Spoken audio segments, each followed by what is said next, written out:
টিকলিকে ঠকানোর জন্য মৃত্তিকাকে উচিত শিক্ষা দিল টিকলি নিজেই। সম্পূর্ণ জানতে ভিডিওটিতে একটি লাইক করে প্রথম থেকেই দেখতে থাকো। গল্পের শুরুতেই দেখা যায় শ্রাবণ তো অডিশন দিতে গেছে। এরপর প্রথম যে জাজেস ছিল সে তো শ্রাবণের গান শুনে খুবই খুশি, আর সে গ্রিন মার্ক দিয়ে দিয়েছে। কিন্তু বাকি দুজন এখনও গ্রিন মার্ক দেয়নি। যে ম্যাডাম ছিল তিনি তখন বলতে থাকে, দেখো, কম্পিটিশানে আসলেই যে সবাই ভালো গান গায় তেমনটা তো না। তোমার গান আমার খুব একটা ভালো লাগেনি, আর তোমার গান শুনে আমি এখন গ্রিন মার্ক দিতেও পারবো না। তখনই প্রথম যিনি জাজেস ছিল, যিনি কিনা শ্রাবণকে গ্রিন মার্ক দিয়েছে, তিনি তখন বলে, দেখুন, আপনার কিন্তু এখন নির্ভর করছে আর একজন জাজেস ওপরে ভাগ্য। তিনি যদি গ্রিন মার্ক দেয় তবেই আপনি চান্স পাবেন। এদিকে অনেকক্ষণ ধরে শ্রাবণের জন্য বাইরে অপেক্ষা করে রয়েছে ওম, আর বলে, এখনও তো বোঝা যাচ্ছে না কি হচ্ছে না হচ্ছে, শ্রাবণ তো এসে কোনো খবরই দিল না। তখনই ফোন করেছে বোনেরা। সানায়া তখন বলে, কী রে দাদাভাই, বল, আমাদের বৌদিভাই চান্স পেয়েছে তো? ওম তখন বলে, সেটা তো বলতে পারবো না রে, আমি এখন বাইরেই দাঁড়িয়ে আছি। যদি জানতে পারতাম তাহলে তো হয়েই যেত। দেখা যাক, আশা করি কিছু একটা হবে। তবে যাই হোক না কেন, খেলায় তো হার জিত থাকেই, সেসবই মেনে নিতে হবে আর কি। সানায়া বলে, একদমই তাই, চিন্তা করিস, আমরা সবাই বৌদিভাইয়ের সাথে আছি। এরপরই চলে এসেছে শ্রাবণ মুখকালি করে। ওম তখন বলে, কি হয়েছে শ্রাবণ, তুমি কি জিততে পারোনি অডিশনে? ঠিক আছে, এসব ছাড়ো না, হার জিত তো লেগেই থাকে। এবার পারোনি তো কি হয়েছে, পরের বার নিশ্চয়ই পারবে, এসো। কিন্তু শ্রাবণ চান্স পেয়ে গেছে। শ্রাবণের হাতে কার্ডটা দেখার পরে ওম প্রচণ্ড খুশি হয়ে যায় আর বলে, আমি জানতাম তুমি পারবে, তোমাকে যে পারতেই হতো। তোমার মতন ভালো কজন গায়ে বলো তো? আমি জানি এর পরের ধাপগুলো তুমি খুব সুন্দরভাবে পার করতে পারবে, আর তারপর তুমি জিতবে। শ্রাবণ বলে, হ্যাঁ মিস্টার ঘোষ, আজ আমি খুব খুশি। আমার এতটাই ভালো লাগছে যে আমি কাউকে বলে বোঝাতে পারছি না। আনন্দতে মনে হচ্ছে নাচ গান শুরু করে দিই। ওম তখন বলে, সেটাই তো স্বাভাবিক, এত কষ্ট করার পর যখন কেষ্ট পেয়েছো তখন সেটাকে ধরে রাখতে হবে, বুঝলে? ওইদিকে বাড়ি থেকে তো সানায়া, রোহিণী সবাই ফোন করে করে জিজ্ঞেস করছে কি খবর, চলো বাড়িতে গিয়ে সারপ্রাইজটা দিয়ে দিই।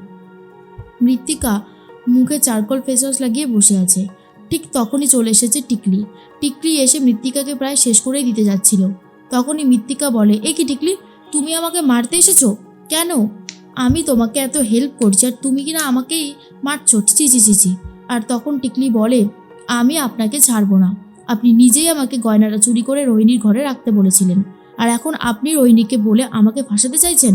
আপনি এতটা খারাপ আমি জানতাম না। শ্রাবণ আমাকে বরাবরই বলে এসেছে যে আপনি নাকি খুব খারাপ।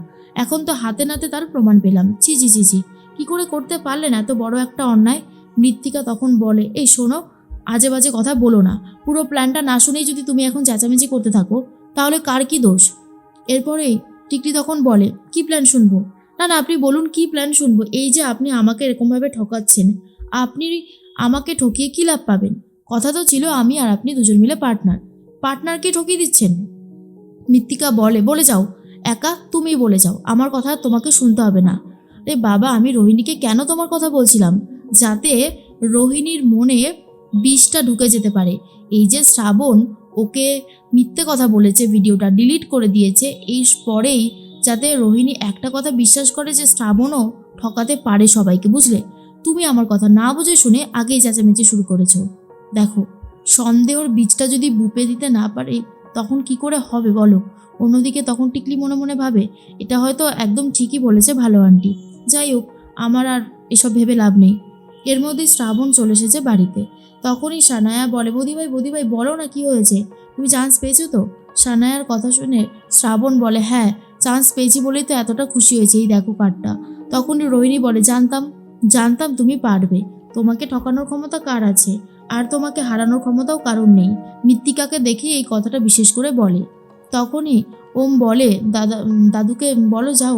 এরপর ওল্ড ম্যান চলে এসেছে, আর দাদু তখন বলে, কি চান্স পেয়েছো তো নাতবউ? তখন নাতবউ বলে, হ্যাঁ দাদু, আমি চান্স পেয়েছি, আমি না ভীষণ খুশি। দাদু তখন বলে, খুশি তো হতেই হবে, এত কষ্ট করার পর যখন কেষ্ট পাও তখন খুশি না হলে চলে? আমি জানতাম তুমি পারবে, তোমাকে যে পারতেই হতো। তখনই মৃত্তিকা মনে মনে ভাবে, শ্রাবণকে কিছু করে একটা জব্দ করতেই হবে, যেভাবেই হোক না কেন। অনেক হয়েছে, আর সহ্য করা যাচ্ছে না। টিকলিকে বলে, টিকলি, তুমি বলেছিলে না যে তুমি হাতের লেখা নকল করতে পারো, তোমাকে এই কাজটাই আবারও করতে হবে, পারবে? তখনই টিকলি বলে, হ্যাঁ পারবো তো, কেন পারবো না, কার হাতের লেখা নকল করতে হবে? তখনই মৃত্তিকা বলে, তোমার মানে শ্রাবণের হাতের লেখা নকল করতে হবে, বুঝতে পারলে? কথাটা শোনার পরে টিকলি চমকে যায় আর বলে, কি লিখবো? মৃত্তিকা বলে, লাভ লেটার লিখবে। আর লিখবে মল্লারকে, বুঝতে পেরেছো? টিকলি বলে আচ্ছা, আপনি বলবেন আর আমি লিখবো। এদিকে শ্রাবণ আবারও কম্পিটিশনে চলে গেছে। সবাই মিলে এবারে ইন্ট্রোডিউস করতে থাকে।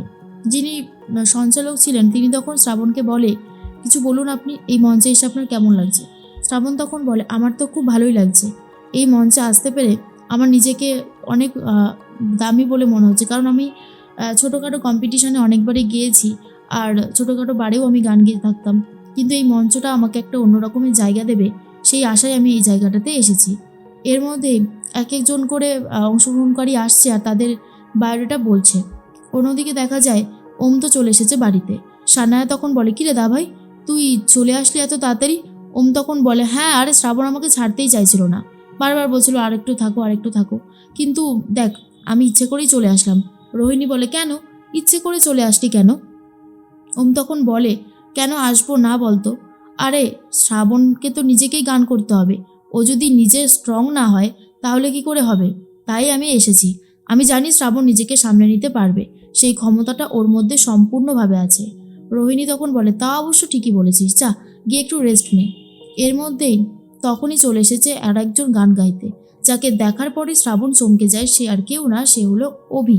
অভিকে এইভাবে দেখতে পেরে একই মঞ্চে চমকে যায় শ্রাবণ আর বলে, অভি, অভি এখানে এসেছে গান গাইতে? আর অভি মনে মনে বলে, শ্রাবণ আমি জানি তুমি আমাকে এখানে দেখে চমকে গেছো, চমকে যাওয়াটাই একটা স্বাভাবিক ব্যাপার, তবে কিছু তো করারও নেই। তুমি আর আমি এবারে একে অপরের কম্পিটিটার, দেখি কে যেতে এই মঞ্চ থেকে। আর অন্যদিকে দেখা যায় টিকলি আর একটু হলেই নিচে পড়ে যাচ্ছিল। ওম তখন ধরে নেয় আর বলে, হাতে ওটা কি টিকলি?